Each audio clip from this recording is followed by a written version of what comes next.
Hello and welcome to Community Connection here at the Prescott Valley Chamber of Commerce.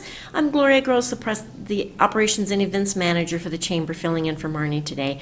We have some wonderful guests for you that we will be talking to about things that are going on in our community. Our first guests are Jesse Hahn, Executive Director of CCJ, and Molly Frybot with the Quad City Interfaith Council. Oh, I almost got it right. Ladies, tell me what you have going on. Well, I'm Molly, and again, I'm with Quad City Interfaith Council, and we are an organization of 35 plus civil and faith organizations. We get together once a month and discuss what's going on in the community and our activities and what we're doing. When we first started, our two main operations were starting the Operation Deep Freeze Shelter, and that's what our current big focus is right now.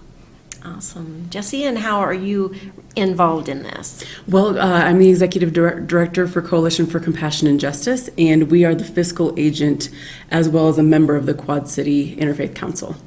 Okay, and I know you ladies are looking for somewhere to hold Deep Freeze this year. So tell me what you need. Well, we are looking for someone that has shelter experience. Before, we were hosted by the Salvation Army, and they did a wonderful job of that, and they're not able to do that right now. So we're looking for 2,000 square feet, 15 to 2,000 square feet, restrooms available. It would be lovely if there were showers, but that's not always a cause of, what else, Jess? So we're looking for location as well as a host, which means an organization that would be willing to take over the oversight. So whereas CCJ is a low barrier shelter, this would be an overflow shelter. There's a lot of shelters in town in Prescott, and what we're looking for is on the coldest nights, so 32 degrees or under, that someone would be willing to take the excess individuals that are coming in just to survive the cold. We do have a lot of folks who are homeless who are usually outdoors. So when it gets to be the coldest nights, in order to survive, they will come into the shelter atmosphere. And so that's really what Operation Deep Freeze does. It keeps people alive on the very coldest of nights.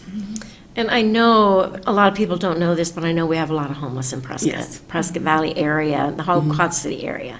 But you are looking for a location in Prescott specifically? That's because the transportation is available. We have the Right. infrastructure already there, and a lot of our homeless know that food and shelter is available in Prescott. Oh, okay. So you do provide food for them then in the evening when they're there? On a voluntary basis, different Nice. organizations come in and sponsor a certain amount of days so that they're on call in case they need it, because we never know when it's going to be open. Right. And that has been something that Quad City has helped organize, but Salvation Army too has done a great job getting that food and meal every night, which makes a huge difference when it's cold and you're coming in an emergency situation. A hot meal is very important. That would be Well, and important. that's, with having so many members in the QCIC, it's very easy for someone to step up for a week or two or a month and be able to provide that. So it's a great support to the organization, to whatever organization could host Operation Deep Freeze as well.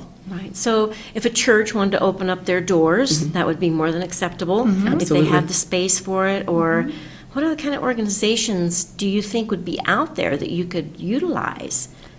Even small businesses. Small So business. the faith organizations often have large spaces, maybe a hall that they're not using, hall or especially something. especially because of COVID. There's not a whole lot of yeah. meetings going on. That's true. The city of Prescott maybe would have some spaces. We're hoping that we might hear from them, as well as any businesses. If there is a business out there that has a large space that they're not currently using, anything within sort of the downtown Prescott region, so that people can still walk to Salvation Army for breakfast, and to Right. Catholic Charities for services, to CCJ for services. That location would be great. And really, it could be a complete collaboration between location, host, QCIC. It wouldn't have to be someone that could do all of it. Right. So if somebody had the space, then you might be able to find somebody to be the host. Yeah. And tell me, what would the host entail then? What would their responsibility be? To make sure that there's supervision. So employ folks that would be able to supervise the shelter and keep it safe. And then the funding comes primarily through the QCIC. Okay. So we have a structure of staffing that we could utilize. CCJ would be happy to train folks on how to supervise a shelter and make sure that it's safe. So all of those things could be worked out, but really just somebody who is able to oversee it, manage it, make sure that if it's going to be below a certain temperature, everyone knows that it'll be open, all of those Yeah. things. So really the operations of it. Oh, okay. And how many people need to be there to be able to do this? One or two, depending on the capacity, Okay. and depending on the time of day. Really, overnight is usually very quiet, so there's less people needed as soon as people really go to sleep and are resting. Wow. So it seems like there ought to be somewhere in our Quad City area that would be willing to do that for you.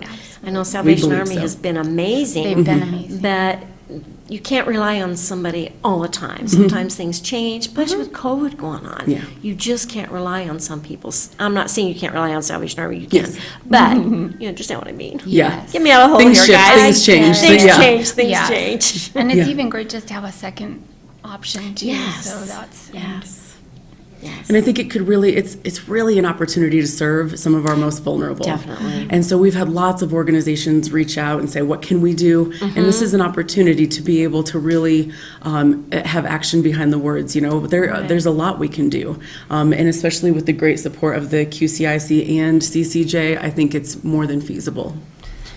Now, are you willing to pay somebody to do this? Yes, Oh, we are okay. fundraising right now so that Okay. we can help with operational costs. So that is an excellent way that you could support our community right now. As we're starting from scratch fundraising right now, and your donation goes directly to this operation. Quad City Interfaith Council does not have overhead. We're not paying staff. We're a voluntary group, so every dime that comes in goes towards Operation Deep Freeze, and we're pressing for time right now. Yeah. We need to get something in place before the temps drop. So do you have information on your website that people could go to and check this out? And what would that be? So if you are able to help in any way, our phone number at CCJ is 928-445-8382. And you can leave a message for me, Jesse Hans, or our Assistant Director, Allison Leneker.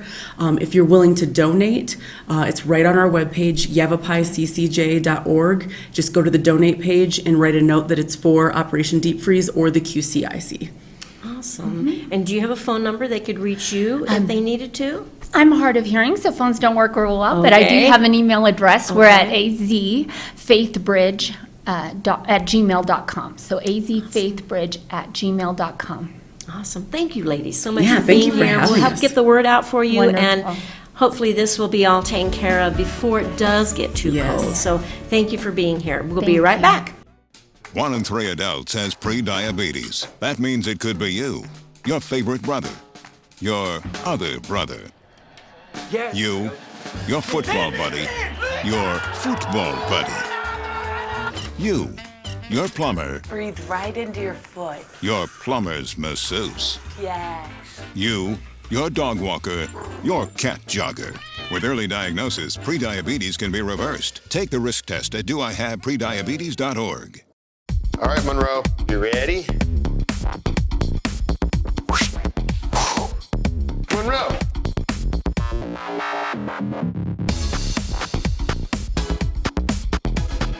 Ooh. Life is full of bittersweet transitions. Sometimes these changes can hit harder than expected and may contribute to feelings of hopelessness We've got this, Dad. or even thoughts of suicide. Support from friends and family can make a big difference to a veteran going through a difficult time. You good, sir? Together, our actions could help save a life. I got this. Learn more at veteranscrisisline.net. Welcome back to Community Connections. Today we are with two more wonderful guests. Mona Stevens, AmeriCorps Program Coordinator, and Madison Link State Team Leader. I want to introduce these ladies to you, and they're going to tell us what is going on with AmeriCorps. Why don't we start with you, Madison? Tell us what you do here. Yes, I am the state team leader for the Prescott AmeriCorps team, and so I kind of manage around 23, 25 members at a time, where we have different partnering organizations that our members are stationed at, and all of them work directly in direct service to try to alleviate poverty in the area. So we have people that work at food kitchens, at community nature centers, that do educational programs all over Prescott. Wow, that's amazing. Okay, Mona, tell us a little bit about you and what you do. I am, like you said, the AmeriCorps Program Coordinator. And what I do is, whereas Madison manages the state team members, I manage the state team partner sites. So a couple just in the area that we have are Yavapai Casa for Kids, the Prescott Valley School District, and also Prevent Child Abuse Arizona. So I make sure that they're getting what they need from their AmeriCorps members and making that impact in the community that they want to. That's awesome. Tell me what the AmeriCorps members do. When you set them up with a business, then what do they do? What is their job? Well, what they do varies depending on what the site needs. So our Vistas do more capacity building things. So they'll come in and they'll build out a program, or they'll rework a program, or work on a specific project that's special and new, and then make that sustainable, so somebody could either in that organization be hired in to take on that role and be that program director or manager, so on, or the site itself could just keep it going and know what the processes in place are. But then we have our state members, like I manage. Those members, they do more direct service, and that could be from building community gardens to tutoring children, a host of things. Nice, nice. And how do you coordinate all of these people together? Are you on site here in Prescott, or do you just do that from like afar? A little bit of both. So I work at the Prescott, at Prescott College. There's a Center for AmeriCorps. Oh, okay. And so that's where our office is, so that's where I work day to day. But if members need help, if they require volunteers, I'm always there signed up first for them. And we do one-on-ones, so I meet with them, make sure that they are feeling good in their site, that they're doing the service that they signed up for. And then if they're not, if they don't feel like they are, then we work together to make sure that they're getting what they need out of their service. Wow. Now, how do you find people to fill these spots then? People just call and say, I want to do AmeriCorps volunteer? Well, nonprofits and government organizations in the area, they do know what AmeriCorps is, so they'll come to us and express that they have a need for an AmeriCorps member, or sometimes we'll do outreach and ask people, hey, is there anything that you need help with, whether direct service or capacity building, and we'll work with them to get AmeriCorps members. But sometimes, in rare cases, but they're coming up more frequently, there will be a member that has a desire to do one particular kind of thing, and we'll work to find a partnership that meets those needs as well. Wow. So are you guys always looking for volunteers then to come and help? We are looking for volunteers currently, and we're also looking for more partners, so that we can bring at least 10 more state members into the area. Okay, and the partners then are the businesses. Yes. That's what you mean by partners. Okay. So the volunteers, do you just put the word out there and say, hey, do you want to volunteer for AmeriCorps, or how does that work? We do different outreach methods. So before COVID, we would Yeah. table at different events and things of that nature. Yeah. But now we're just utilizing the networks that we have, and the little other media outlets that we have, like the newspaper, social media, things like that, to really get the word out. Okay, that's awesome. And you guys have been doing this for so many years around here. And what is the age of some of the workers that are qualified, can be qualified to do this? So 17 is the youngest that we Oh, allow. okay. We actually have a whole high school ambassador program where wow. they, with North Point Expeditionary Learning Academy and the PUSD's whole system. The high schoolers go and work with elementary school and middle school students. It just varies. And so those are 17-year-olds. And then we actually go up pretty high on the state side. I think there's no limit, correct? There is no limit. Ooh, so I could volunteer, huh? Yes, we would love you to. Excuse me. So it's amazing that you guys do this and that you're around our community, which I've heard AmeriCorps, for a long time, and even before I got involved with the chamber, and I always wondered how you would get involved in that organization. But it seems like it's pretty simple. If I gave you a call and said, hey, I'd like to volunteer and do, I don't know, volunteer at an elementary school or do something at a high school or something, I could hook up with you, and how would that work? Well, if you go to our website, you can see all the different job opportunities, or not job opportunities, but service opportunities that we have available. Okay. And if there's not something there that you'd like, you can call us and express exactly what it is that you'd want to do, and we would work to get those partnerships in place. Awesome. So just about any business could utilize you guys if they had something that they really needed then, right? It would have to be a nonprofit or a governmental agency. Okay. So it's only nonprofits and governmental agencies. All right. So what is the purpose of your organization then, is to provide help for these organizations then? Yeah, we want to strengthen our communities by connecting passionate people to transformative community projects to fight poverty, whether that is fighting it via homelessness, education, or any other thing like that. That's awesome. You ladies are wonderful. Do you have a phone number, a website that you can leave with us that we can share with everybody? Yeah, they can visit our website, www.arizonaserve.org. Okay. And what about a phone number, in case they want to call you? Do you have a phone number? How about right there? It's okay, I'll read it for you. Okay, her phone number is 928-350-3223, and that'll get you directly to Mona.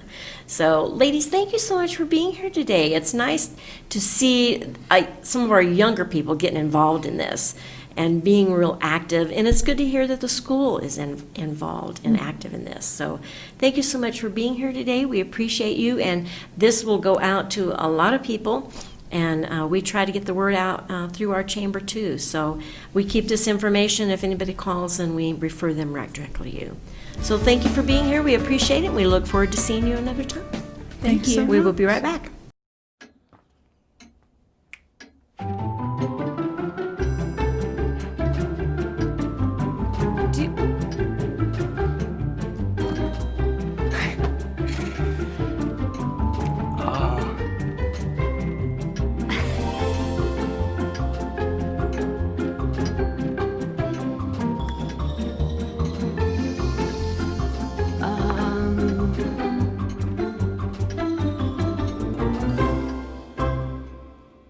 Listen, you're my friend. I noticed you haven't really been yourself recently.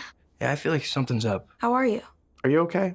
Is there anything you want to talk about? I just want to know how you're feeling. And listen, even if you don't know what to say, I'm here to talk. No matter what you're going through, I just want you to know I'm here. I've got your back. When you want to talk, I'm here.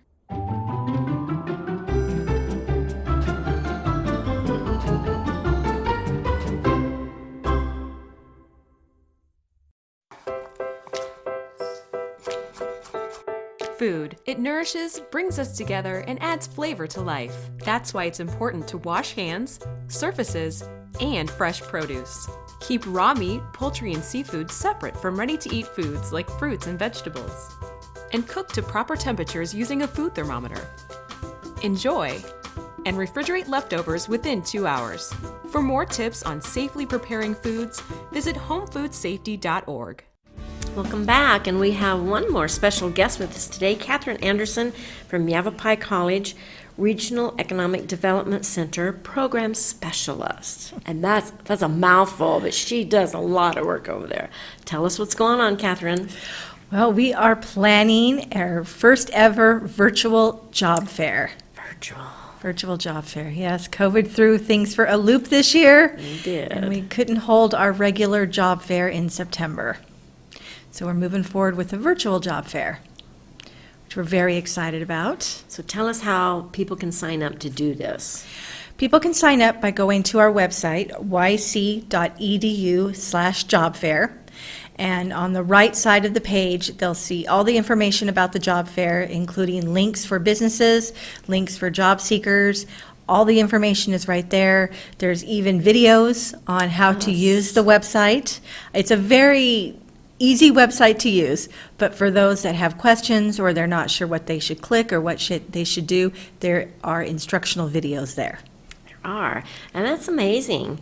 I mean, people will normally go to a website and go, oh, well, I don't know how to use this. Well, click the button and it tells you right there Yes, how to do that. click the button That and- that is awesome. Yes, we wanted to make this so self-service. Yes, That people yes. would not go, okay, so great. Yeah, I can't do it. You're Yeah. having a virtual job fair. Well, that's wonderful. Now what? Yeah. But it is all right there. Yeah, it is. And it's easy to find, easy to click on and do all the things that you need to do. Tell us, what, do you know some of the jobs that will be available at this point? Have you gotten a lot of people respond to your businesses? Yes, actually, as of yesterday, we had 34 companies. Wow. And since I made this list, we've had at least 3 more come in. And while I was sitting out waiting for my turn, I saw in my emails 2 more companies have reached out to me. So yes, this is going to be a big job fair. As of yesterday, also, when I added it up, there was 250 positions. Wow, And that's that, amazing. yes, and again, that doesn't include any more that have come in since last night or today. I think we could be around 300 positions by the time October 6th, comes about. Yeah, that's still a couple of weeks away. Yes, this is just growing. We know that there's companies out there that are hiring, yeah. and we know we have lots of job seekers looking. So it's a perfect combination for the two. It is a perfect combination. And it's very easy, like we said, it's mobile friendly. If you want to do it on your phone, you can even do it on your phone. Yes. Sit there and get the latest information about careers. You can apply, there will be part-time and full-time and temporary positions. All 3 of them. So it's going to be amazing. And you will be able to meet representatives from the businesses that you'll be able to talk to them. Is that right? Yes. This platform that we're using is going to be just like our normal job fairs. It's just that it's going to be online. So when you go in, you can click and say, oh, I'm on the west side or I'm on the east side of the county. So you can go ahead right there and help determine which companies that you want to go visit. And as you're going around, I say walking, but it's going to be with your mouse, and you're going around and looking at the different exhibitors that are there, and you come across one and you're like, oh, I want to learn more about this company. So you can go click on their exhibitor booth, and it's going to have information on their history. You'll find out their social media platforms, what they're about, and then you can actually chat with the company either first through just the chat feature, and maybe find out some information there. And then you decide, no, I really want to meet with this company one-on-one. And then you can click a button and let them know that that's exactly what you'd like to do. And if at that moment that company happens to be talking to somebody else at the moment, you'll get a message that says that, and then you can go ahead and go back and talk to other companies or continue mingling through the job fair, and then a message will pop up on your screen that lets you know, oh, company A is now ready to meet with you. And then you can just go click that button and have that face-to-face conversation with that company. And if you decide that's it, we match, I definitely want to apply, you can hit submit resume. Because for job seekers, they do have to register and create a profile, and part of that is submitting or attaching their resume. So boom, you've talked with this company, you're happy, you've met all the qualifications, you see that you're a fit now, boom, submit resume. Just like that. Nice. Yeah, it is, like I said, it's just like our in-person job fairs, it's just online. Yeah. And that's new for all of us. It is new There's for all of us. so many things that we have to do online now, or Zoom meetings, or whatever we have to do. But this is going to be amazing. I mean, it's going to be so easy to just sit there in your office or sit there at home and do this, and you can apply for jobs right there in your home on your couch. On your couch. And as we used to always say in the past, dress for success. So now I'm going to say dress for success from the waist up. That's a good one. You can be At on least, your couch, at least. at least from your waist up. You want to still look professional from the waist Yes. up. So if you do come across somebody that you do want to meet with and have that face-to-face chat online, you still want to look presentable. You don't want to Yes, be you in your do. pajamas. You don't want to look like you just rolled out of bed. They're going to see you from the waist up. Yes. So look professional. So they will need to have access to a webcam on their computer or laptop, phone. It would in be order to do best. that. We understand not everybody has that. So if you don't, it will still work and you can still talk to the person without the webcam. Okay. But if you do have a webcam, that would be the best functionality. And for those that don't have the computer at home, as you mentioned before, you can use your phone. It's mobile phone friendly. And Goodwill Career Services on Iron Springs Road, they have a few computers that will be available that day that people can use.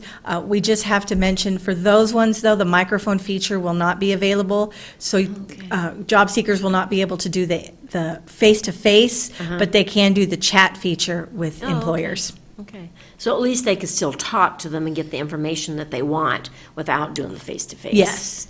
And if a job seeker does not have, let's say, the Wi-Fi at home, there's I'm going to do the sneaky way.